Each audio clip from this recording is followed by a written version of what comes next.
Tea time, yeah, making a difference, one cup at a time. Tea time, yeah, this is tea time, yeah, making a difference, one cup at a time. Tea time, yeah. So be sure to grab your tea, grab a seat, and tune in to Miss Liz.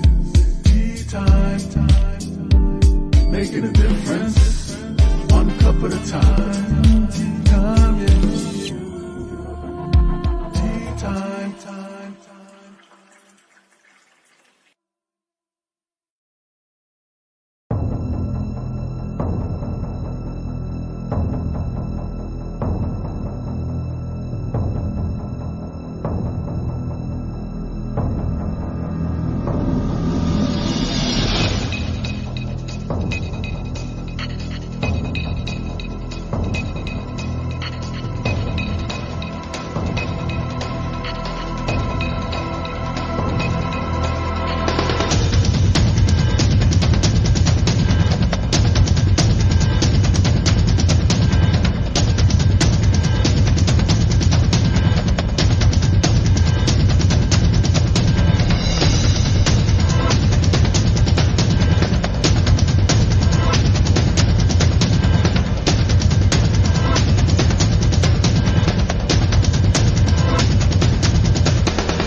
Welcome. We are here and it is evening tea time. That's right. We're on the third and last show of end of the week. And then we will be back next Thursday, 3 more shows. But let's get this one over with tonight.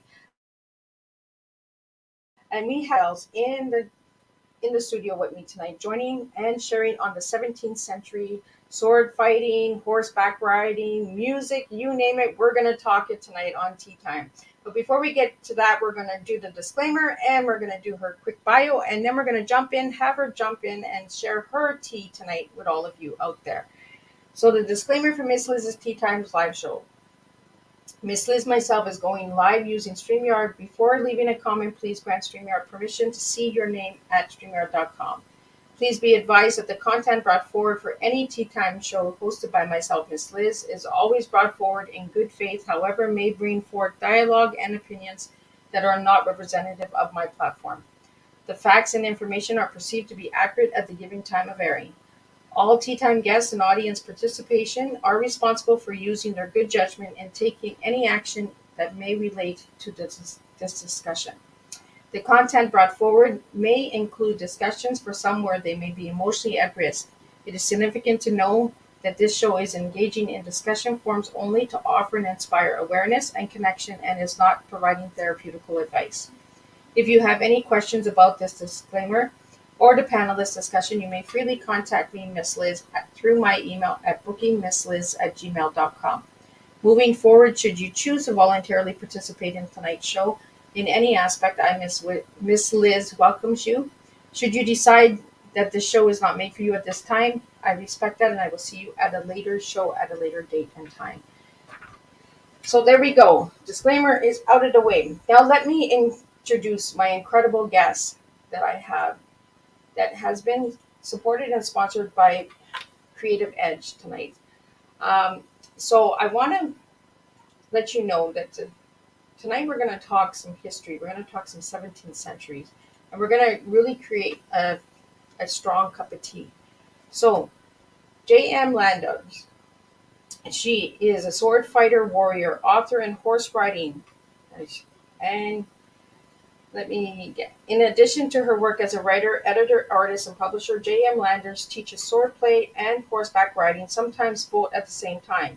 In Langdale, BC, she drew on this experience as well as her time as a rock musician and childbirth educator to inform her fantasy trilogies, Abigail Song. She is currently working on a new series, La Bergers, featuring a shepherdess turnspite into the 17th century France.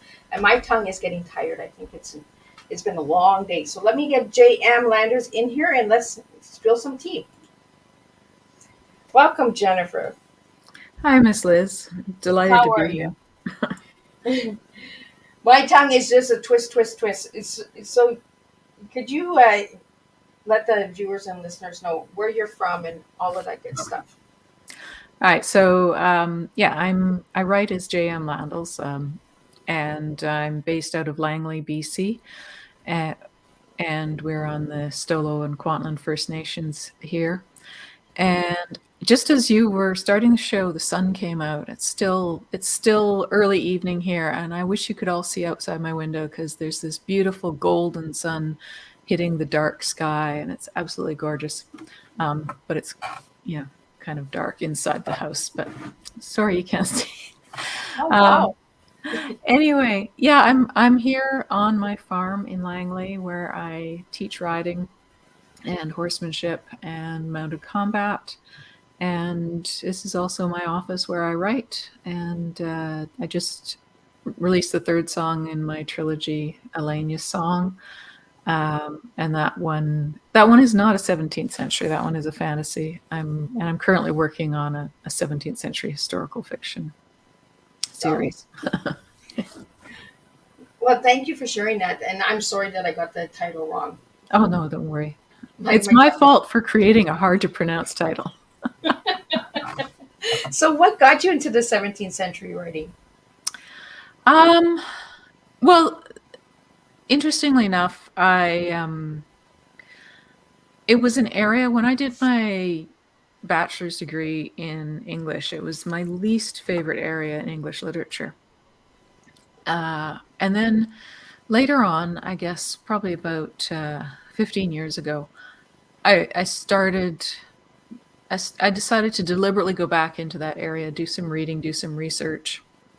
And I ended up getting really fascinated with the period.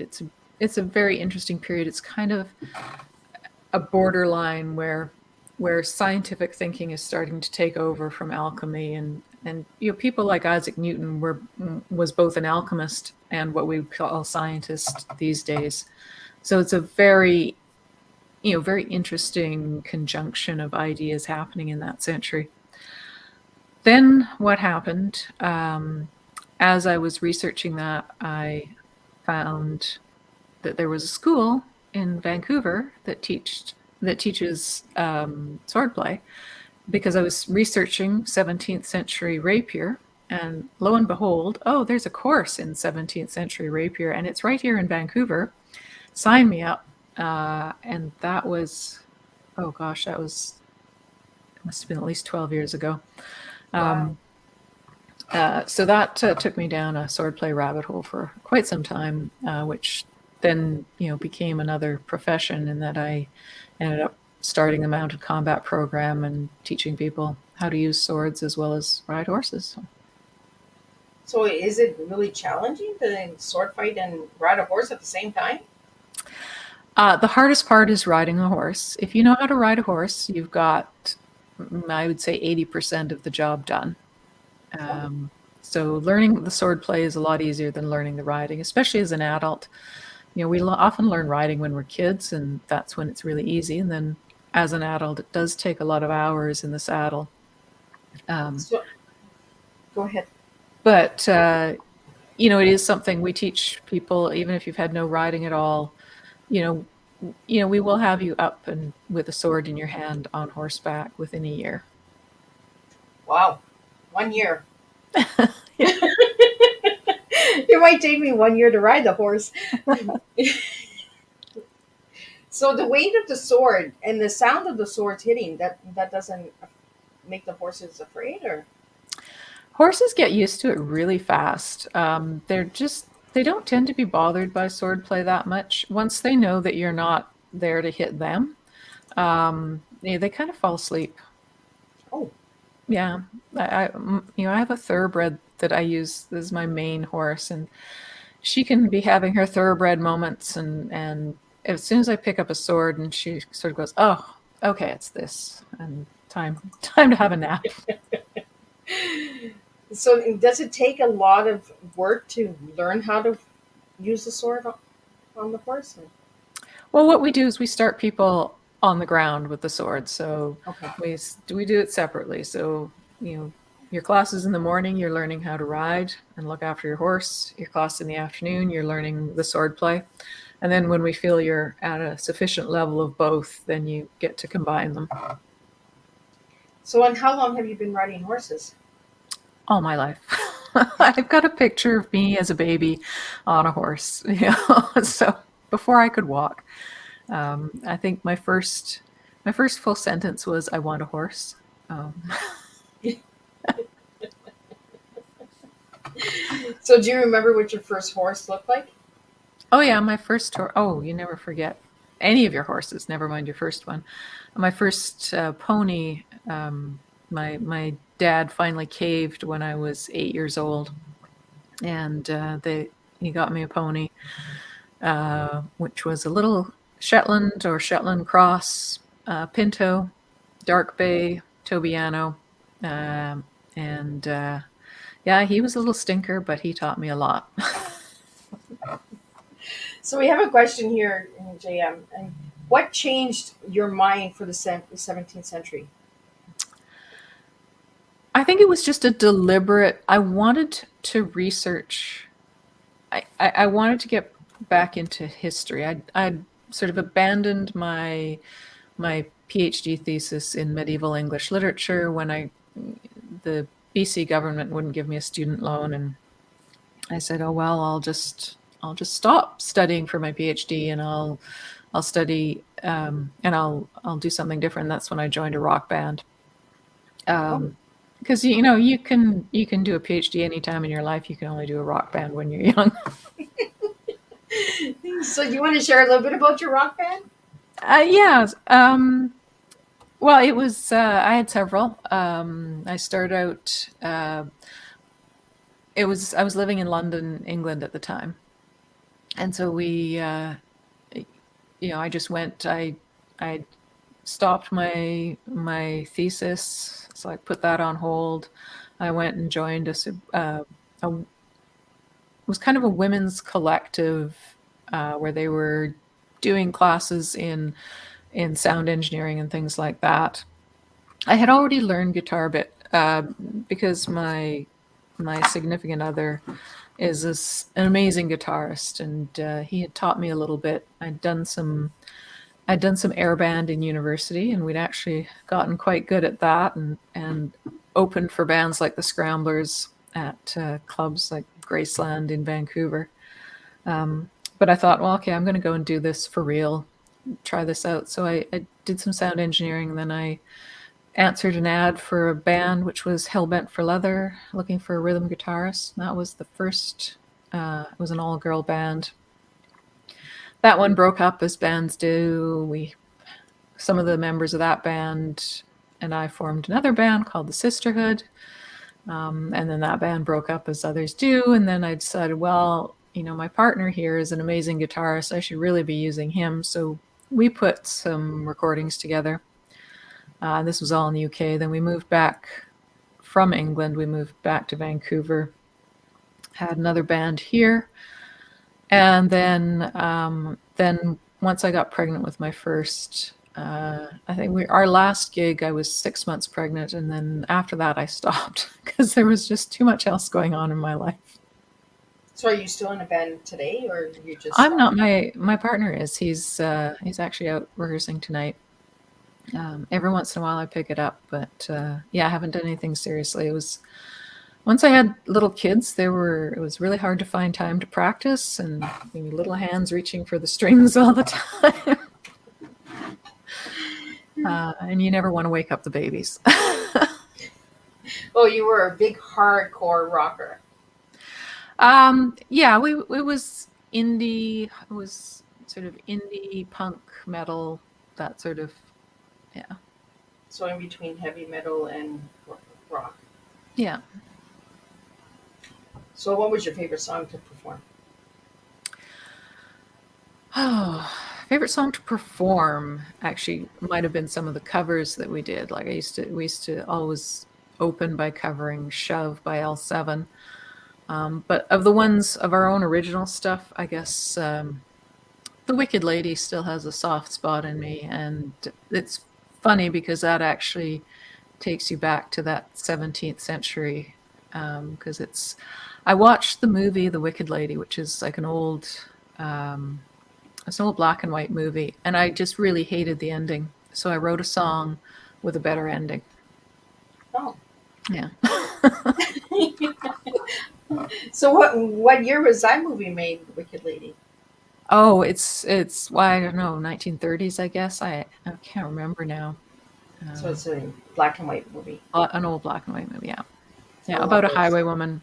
But she ends up dying. A spoiler alert, and I didn't like that. So I wrote an ending where she didn't die. that was the song, The Wicked Lady. Wicked Lady lived on. Yeah. Yeah, the full title is The Wicked Lady Rides Again. Oh, I like that. That's pretty cool. That's like a biker song. Like, Yeah. Ride on, right? So a little bit more about your books, JM. Could you share a little bit on how people can get your books and what one like there's three of them, I believe, right? Yeah. Yeah, so I've got 3 books. The first one is Alenia's Song Overture, and then we have Alenia's Song Aria was the second, and then just released in December, the third book, Yeah. Chorale. So you can find them. There's a link on my website, stiffbunnies.com, but you can also find them directly from the publisher, pulpliterature.com, or on Amazon, Barnes and Noble, Kobo, all those. If you type in my name, it'll pretty much come up. It's an unusual name. So how did you get the titles for your books? So Alenia is Alenia is the main character. Alenia's song is because it's a fantasy, and her ability is to sing music into magic. So she can turn music into magic. And the 3 titles, Overture, Aria, and Chorale, reflect that. So Overture obviously is the beginning. Aria is the book, and middle book when she is out on her own in the world. So that's her solo time. And Chorale is all the voices coming together. So she's, you're getting all the storylines coming together, because there are three main storylines in each book. One is Alenia's, and one is her grandmother, Dane, who is a seer, and she can see the future, not always accurately, but she's, so that's her story, and then her mother's story, because her mother, en route to her wedding, went missing for 2 weeks. And then her story is told, what happened in those 2 weeks. That's told in the first book. And then in the second and third book, the stories of Dane and Larissa, the mother and grandmother, fill in a lot of stuff you kind of wondered about in the first book. So are these names from the 17th century? No, these books are not 17th century. So these are pure fantasy, just set in an alternate world, a sort of probably, Renaissance, medieval period fantasy world. The 17th century stuff I'm working on is a different series called La Bergère, or the Shepherdess. Yes. And that one, some of those have been serialized in Pulp Literature magazine, and there's currently an excerpt. Where are we there? In this issue here, which is the fall issue. And that one is about a shepherdess turned spy in 17th century France. So have you ever been to France? Many times.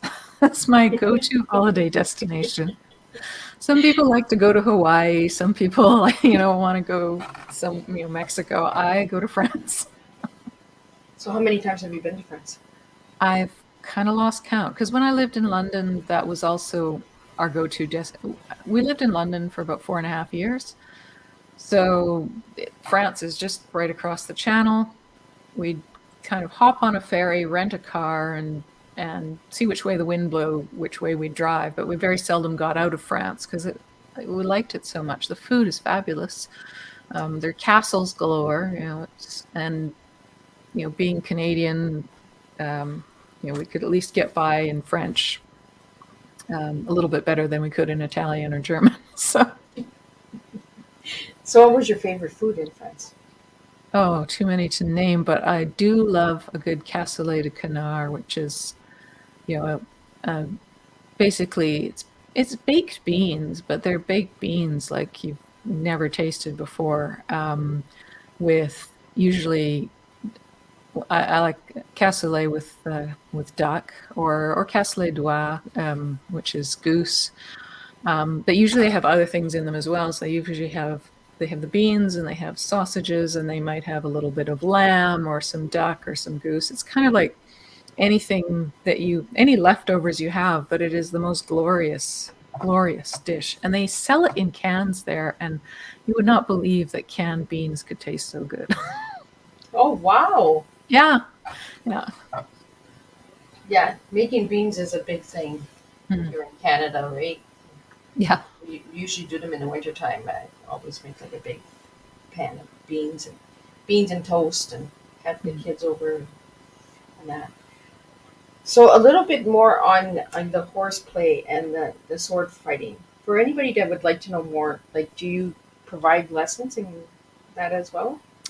I do. If you go to academycavallo.ca, so that one is academy spelt with an IE, and cavallo, CAVALLO, and it's a .ca. There's a website there. There's a newsletter that you can sign up to, and you can get articles on sword fighting and horsemanship and things like that. And I do, for those people that are in the lower mainland of BC, we do weekly lessons. Like every week we're out there teaching riding, teaching swordplay, and putting them both together. Yeah, because we had a little discussion before the show started, because you said Cornwall, and I was like, oh, let me see where she is. And then I'm like, oh, no, she's not in Cornwall. Oh, and for people on the East Coast, I may be going to Nova Scotia in July. That's not 100% confirmed yet. It might be the July long weekend, or it might be a couple of weeks after that. So I'll be out there for a weekend teaching. So it's Annapolis Valley HEMA. HEMA is HEMA, which stands for Historical European Martial Arts. So they're bringing me out there. Oh, So if you're on the far east or the far west, somewhere in the middle, like Cornwall.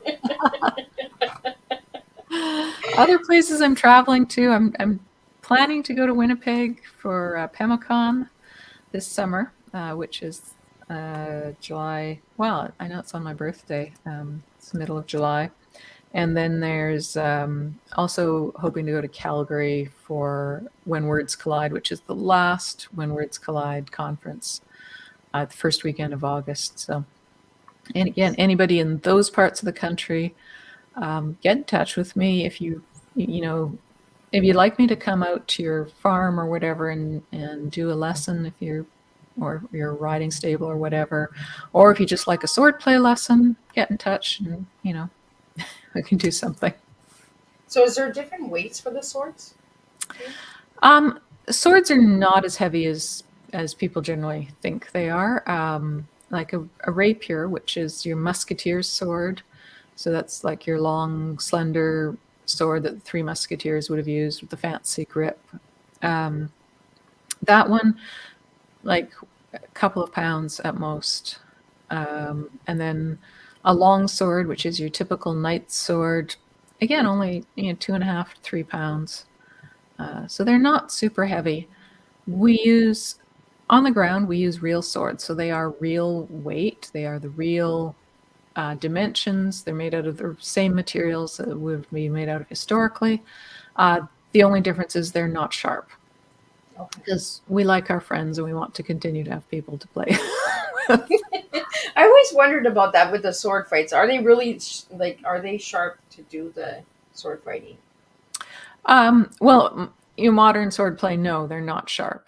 They're blunted at the end, usually with like a rubber blunt at the end, and the edges are not sharp at all. However, they are still dangerous. A long sword, especially, is a long piece of steel, and if you hit somebody with that, and if they're not wearing protection, you would definitely kill them if you hit them on the head with a long sword. So we do wear fencing mask, like you see in the Olympics, the typical sort of fencing mask.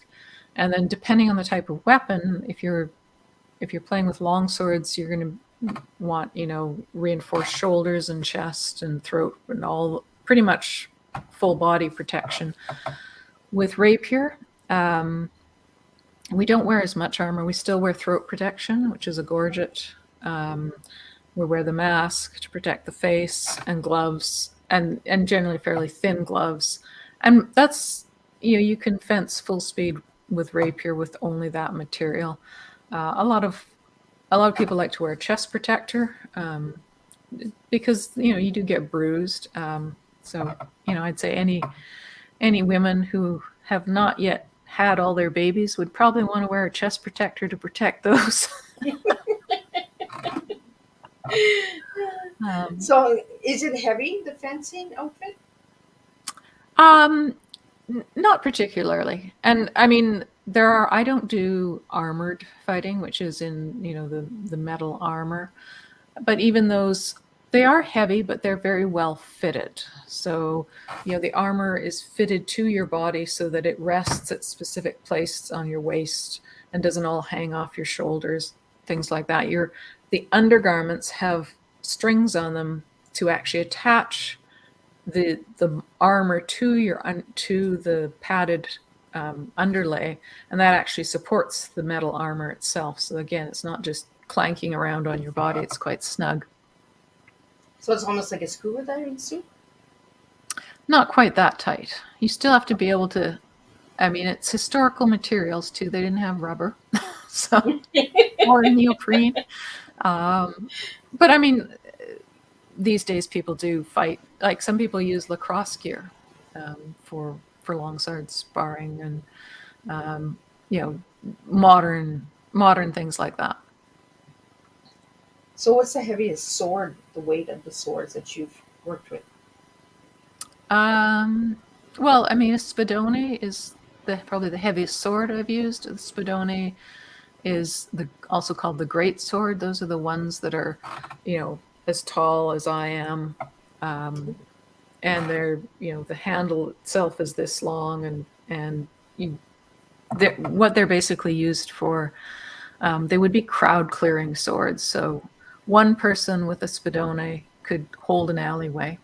Or say if you were on a battlefield and you had a standard, it's always very important to protect the standard of your army.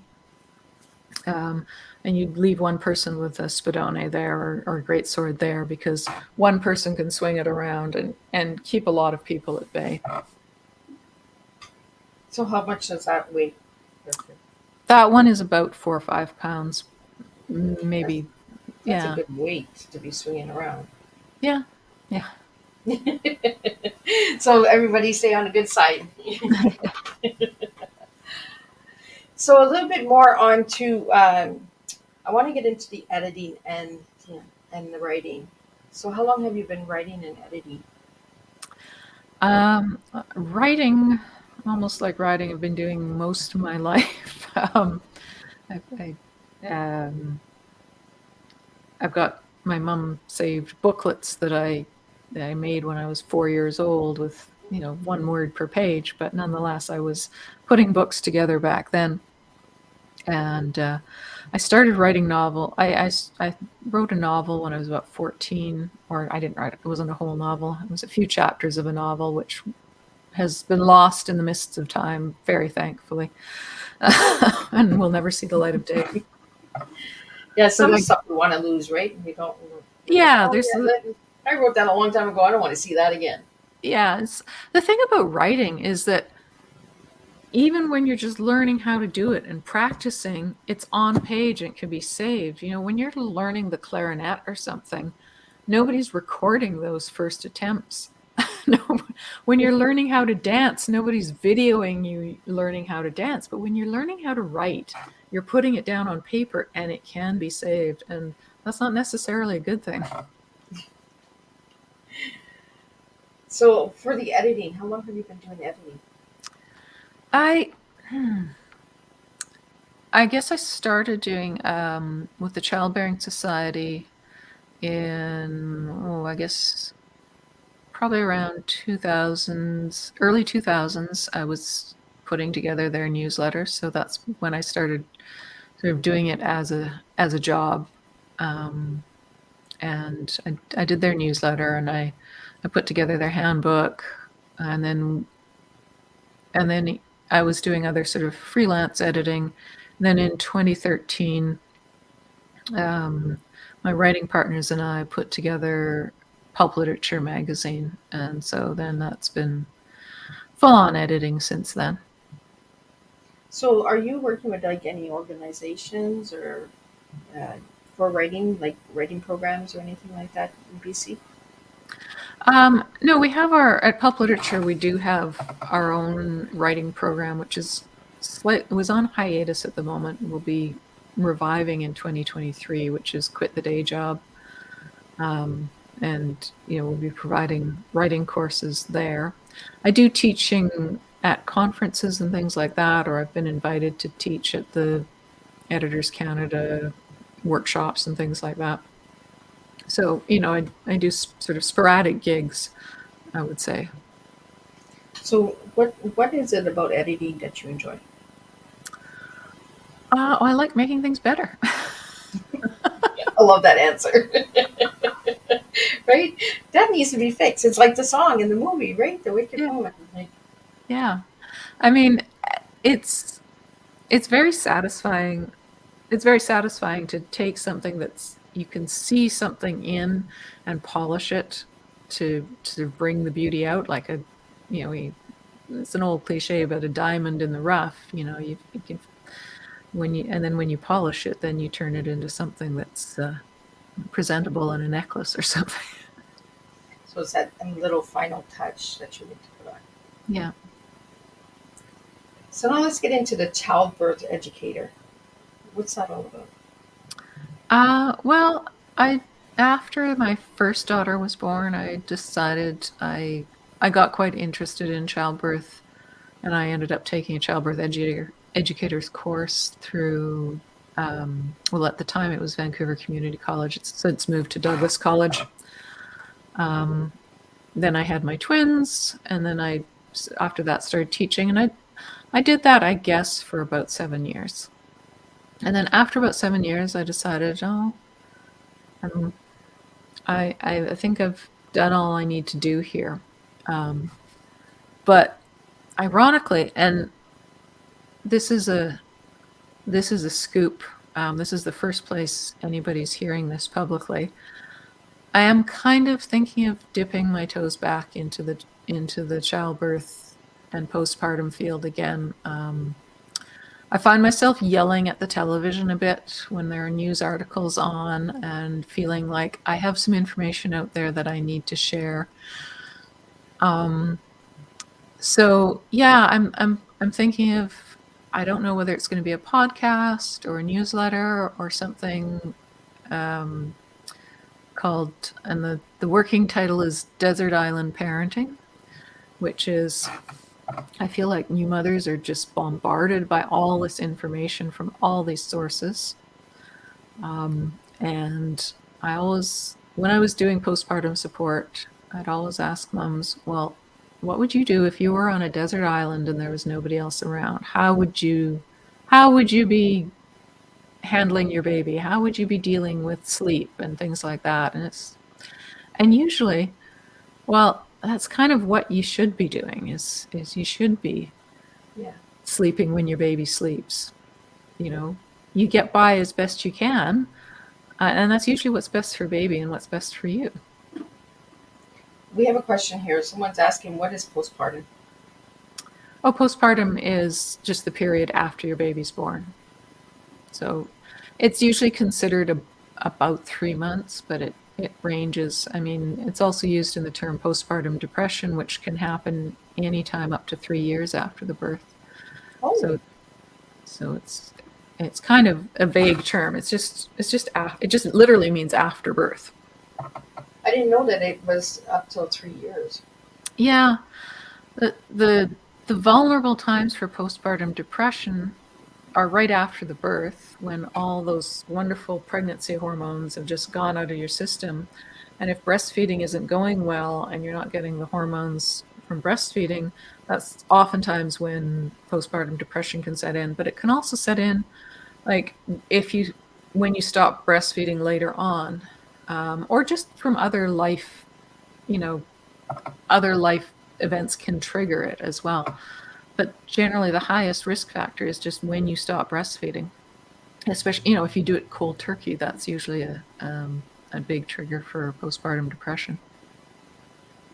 So you mean like cold turkey for breastfeeding causes? Yeah, like you suddenly stop breastfeeding, right? And as opposed to the gradual sort of, normally what happens, you breastfeed less and less, and finally, eventually you just stop. It's getting you down to 1 feed a day, and then suddenly the baby, or usually a toddler by that time, isn't interested anymore. And so that's a very graduated weaning. When you just stop immediately, what your body thinks, when suddenly you stop breastfeeding, your body thinks that your baby has died. I mean, our body doesn't know that, like intellectually we know our baby's fine, but if you just suddenly stop breastfeeding, the hormone system of your body is reacting as if you have, and it's making your primitive brain think that you've got a dead baby or something's happened to your baby. That's why it's not drinking anymore. I mean, that's a very anthropomorphic way of thinking of your body, but I guess your body is I mean, your body is human. But yeah, so that's a big trigger for postpartum depression, and our society's terrible at dealing with it. We have such a bizarre system with a nuclear family where we don't have all our aunties and grandmas and things like that around us, like urban Bible. Well, and there's not a lot of information out there either about postpartum depression, right? It's actually kind of slidden under the rug. Yeah, it's not, people don't like to talk about it. Is mental illness, and people don't like to talk about mental illness. People don't want to seek treatment for it because they feel like they're a bad mom if they do, and so people don't want to talk about it. There are a lot of resources out there. Out here in the Vancouver area, there's Pacific Postpartum Depression Society, so you can definitely, those are people you can contact. If you're feeling like you're disconnected from your baby, you're feeling like you might harm your baby, something like that, reach out. If you don't, somewhere else in the country, reach out to your public health nurse or your doctor. So we have another question here for you, JM, and they're saying you're a childbirth educator. Does that mean you deliver babies? No, childbirth educator means I teach prenatal and postpartum classes. I was also a doula, which is labor support, and I also don't deliver babies, but a doula is just there to support the mom in labor. And we also have postpartum doulas, which support moms after the birth. So that's like the Lamaze classes and all that, right? The prenatal classes. Yeah. So we have a question here. What age do you think breastfeeding should stop? That's a pretty personal question. I mean, it really depends. When you look at other mammals, breastfeeding, weaning naturally happens when the permanent teeth start to come in. I mean, we call them milk teeth, like in horses and puppies and things like that. We call them milk teeth, and they fall out. And when they start to fall out, that's usually the natural time that mammals wean. Now, kids don't start losing their teeth until they're 5, usually. That's a long time to breastfeed. There is certainly no harm in breastfeeding to that age. Obviously, that's not your child's sole source of nutrition, but there's so many benefits to it. It increases, immune function. I was really sad when I finally did stop breastfeeding, because breast milk makes this wonderful. It's a wonderful antibiotic. So anytime you had like a little scratch or something on your hand, I would put a drop of breast milk on it, rub it in. It's fatty, it's soothing, it felt good, and it healed it up. It was better than polysporin. So you had this medicine chest attached to your chest. Yeah, my daughter, my granddaughter, when she had an eye infection, she actually gave her milk in the eye and Yep. cleaned up the infection. Yep. Well, it works a charm.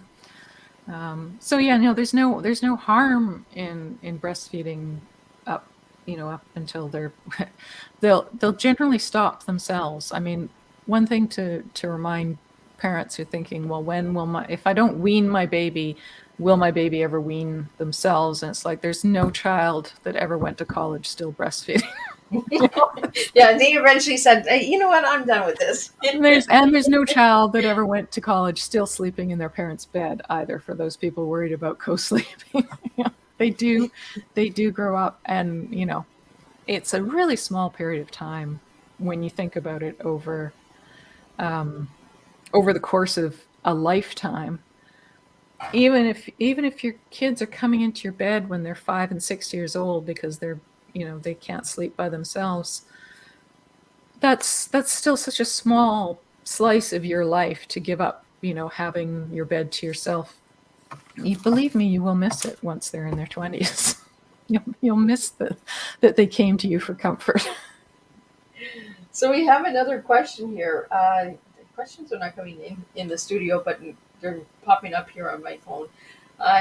Is it costly to sword fight?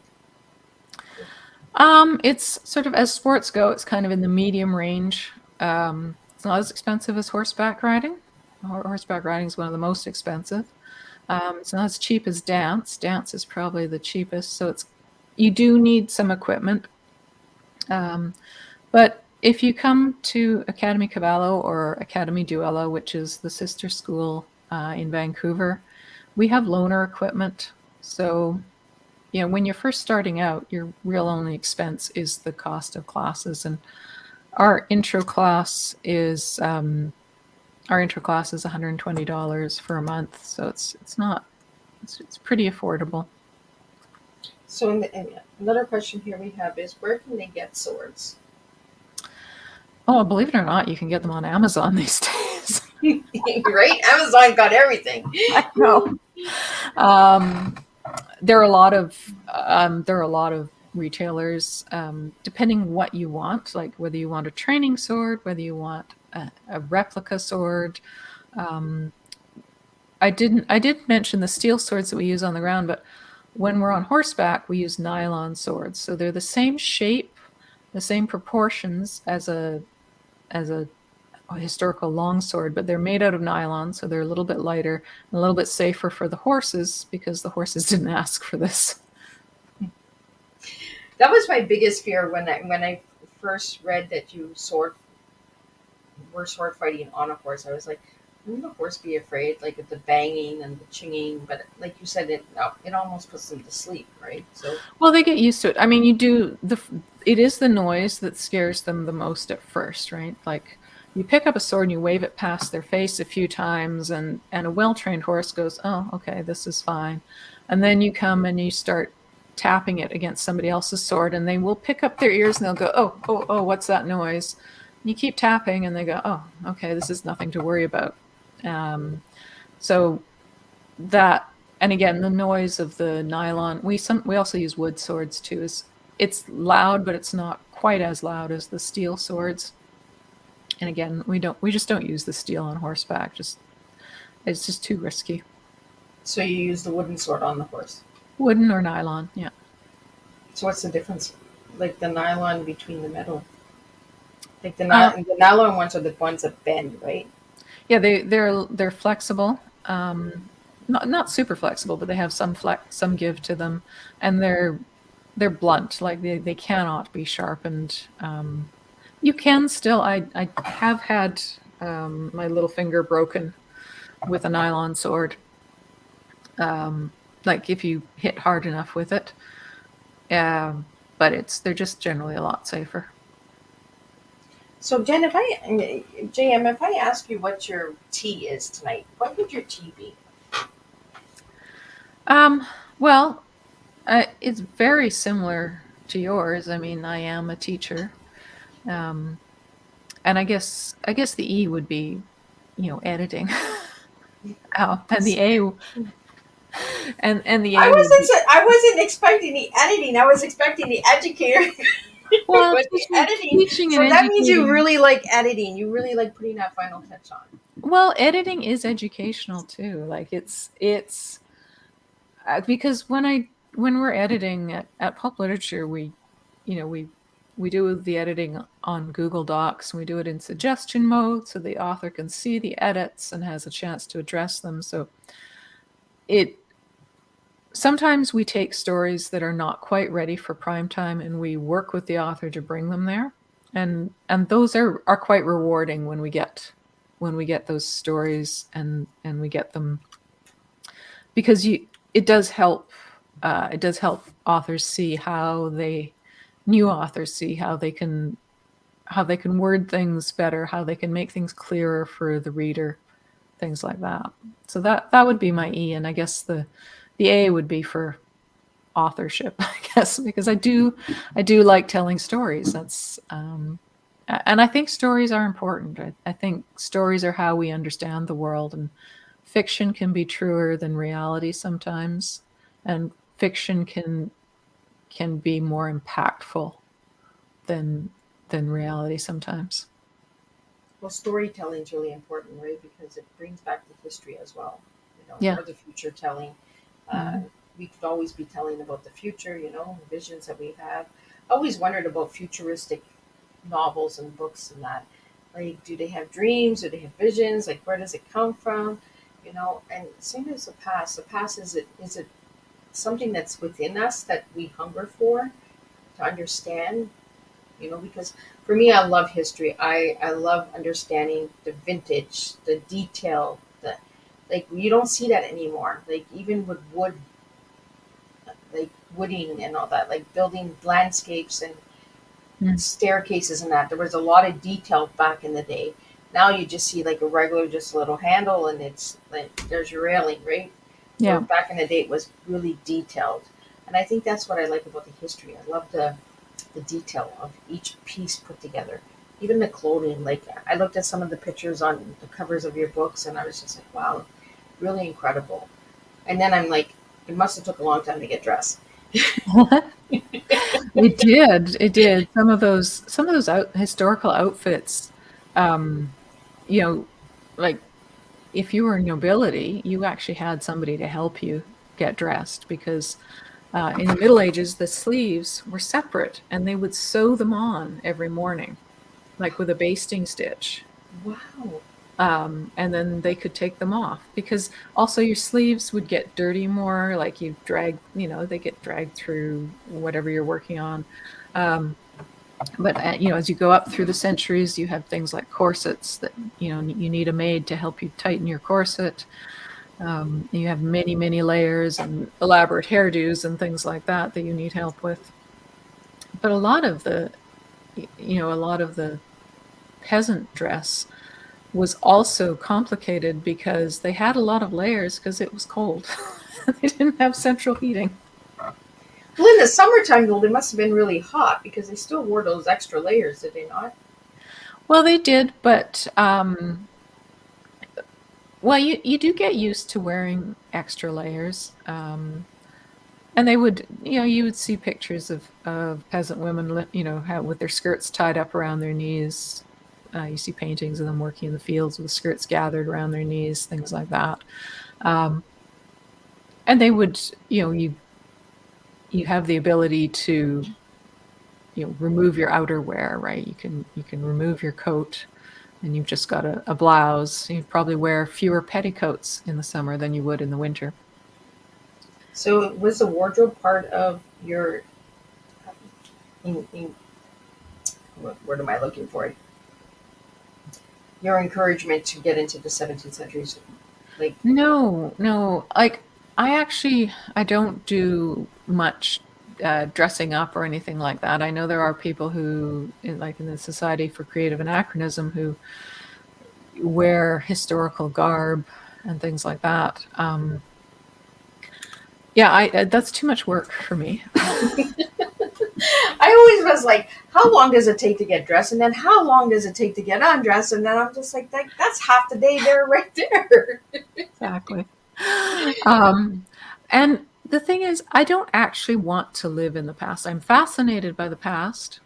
I love science fiction. I'm fascinated with the future. But if you gave me a choice of living in the past or the future, I'd choose the future, because I don't want to go back to, a lot of times the past is romanticized. It was simpler times and stuff. But, really, it didn't. It sucked being a woman in the past. I mean, it still sometimes sucks being a woman today, but it really sucked in the past. Your life expectancy was not that great if you were having children. There was more sexism and racism than we experience today. So, things are getting better. Sometimes it doesn't always feel like that, but I do have faith that humanity is, 2 steps forward, 1 step back, but gradually making progress. Now, do you think by writing these books that you're bringing a light to women's rights? I hope so. I mean, I am a raging feminist. you know, She's the sword holder. So. yeah. I mean, my fantasy trilogy is about 3 women.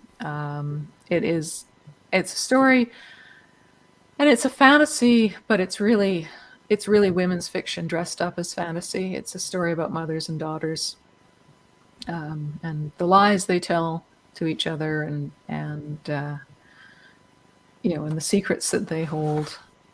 But I mean, I'm not interested particularly in writing about men, because I feel like men have been written about so much. There's so much out there, so much written out there from a male point of view with a male gaze that we could go without any more novels from men for 100 years and we'd still be catching up. So, yeah. So, JM, I asked you what your favorite color was, and you gave me cobalt blue. Why that color? When I used to paint miniatures, that was always my favorite color. It's just as an acrylic paint color, it's my favorite blue. Pretty close to the blue on your shirt. Yeah. Well, and that's what, and for all the viewers and listeners out there, Miss Liz always asks us all of my guests what their favorite color is. And if you're paying attention, you'll see Miss Liz wearing similar colors or close to the color. Because sometimes I get a blue and I'm like, oh, okay, I can wear a blue. But then when I get a certain kind of blue, I'm like, oh, where am I going with this? Well, you got it pretty close. I was actually wearing this earlier today, but it got too warm, so I took it off. Yeah, I was like, how do I get a cobalt blue? Like that's a hard one. So I'm gonna have to start looking for color-coded clothes here. So, and I also asked you what word describes you as a person, and you gave me the word fierce. Why fierce? Because I can get angry quite easily at injustice. Injustice makes me furious, and that is, that is when I sort of figuratively, pick up my sword and get on my horse. Yeah. Well, I think it's within you, right? Because you said like you're a massive feminist, and you're for women's rights and all of that, and and the horse riding and the writing and the childbirth. Like it tells me a lot about you as a person that don't mess with me. Like, I might look sweet, but don't mess with me because I'm fierce. I'm coming for you. Oh, I'm a Leo too. Oh, well, there you go, right? We had Leo, don't mess. Like, so any final words and any message that you would like to give to any of the viewers and listeners out there? Um, well, I would say to anybody, like, I've done so many different things, and we didn't even touch on, you know, artwork and things like that. I do so many things, and sometimes I think, well, I just divide my attention so many ways. How can I ever be good at something? But I would not feel complete if I ignored those parts of me. If I ignored the artistic part of me, if I ignored the the fierce part of me. So, to everybody out there, like, embrace what you are. Embrace everything that you are, all the parts, even the not so great stuff, even the traits that other people may not like, whether it's being stubborn or shrill or angry or whatever. It's all needed to be a complete person. Well, it's like you said, right? We didn't even touch on the art or anything because JM usually starts something and then it ends up turning into a profession. We were talking about that in the back studio before the show started. And we often do that. Like, we pick up a hobby and then we really get into it and we get passionate about it. And then we just, then we got to dig deeper and deeper and deeper. So we have a couple seconds left, a couple minutes here before we wrap up. I want to get into the art really quick because you mentioned the color cobalt blue, and you said art. So I want to just get into that before we wrap up. Well, I don't do as much of it anymore as I would like to, but my first novel I did do pencil illustrations for, which my colleague Mel then inked. I used to draw comic books. I studied with David Lloyd, who you may know from V for Vendetta, um, and and I mean, art is in my family. My mother is a painter. My daughters are amazing painters. They're far better than I am. They do, photorealistic animal portraits and things like that. My great aunt was Prudence Heward, who was one of fairly famous Canadian painter. So yeah, painting is in my blood and art is in my blood. And it's something that I haven't, just like the music, I haven't picked it up enough. And I do want to get back to it at some point in my life. And I hope that will be soon. You mentioned the covers of my books. Those are not by me. Those are by the amazingly talented Melissa Mary Duncan. She did the covers of all three of those books, plus the current issue that I showed you there was our Pulp Literature. She did that as well. But it draws me. Like, I love that kind of artwork. It's beautiful artwork. Really, really beautiful. So I want to thank you, JM, for joining me and having tea with me tonight and sharing a little bit about sword fighting, childbirth, education, postpartum depression. We touched on a lot of subjects tonight.